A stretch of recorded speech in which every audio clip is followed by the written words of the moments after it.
Hello children, I welcome you back to the second part of the explanation of the play Macbeth.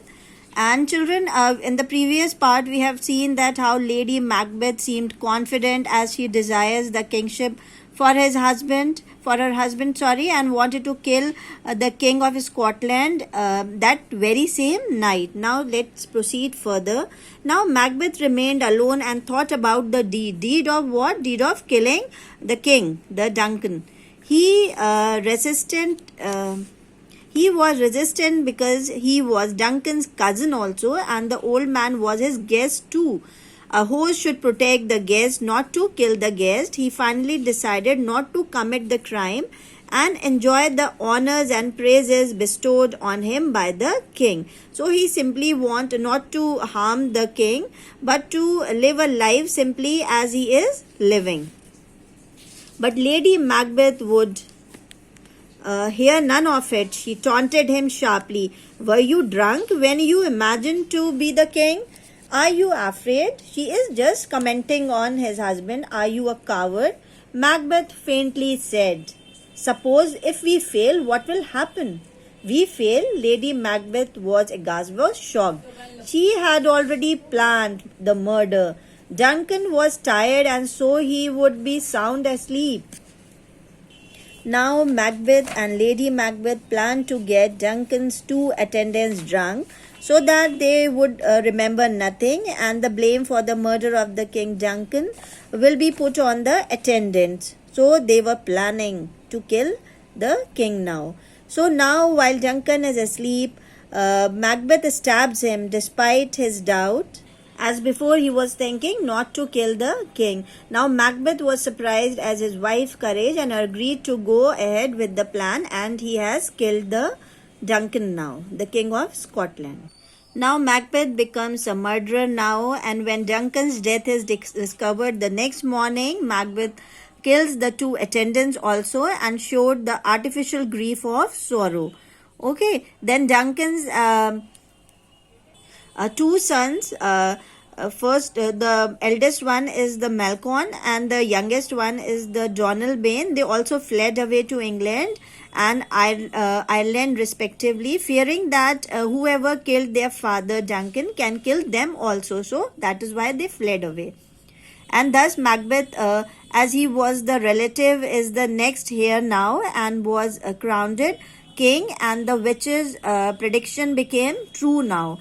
As Macduff, who was very loyal to the late king, he didn't attended Macbeth's ceremony of crowning. He didn't, he avoided the ceremony function. Now again, what strikes Macbeth's mind that now he was so fearful of the witch's prediction that Banquo's son Fleance will seize the throne.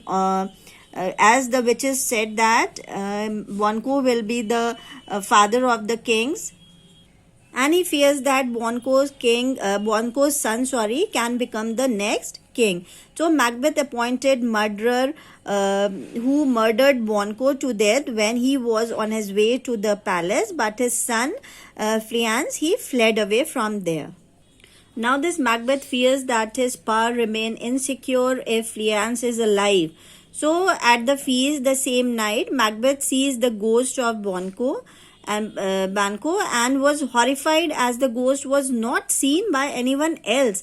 And now this tricky Lady Macbeth, who was seeing his husband's horrified condition, feared that their secret would be revealed in front of the guest who came to in the ceremony function of his husband, who came in the coronation ceremony of the king Macbeth.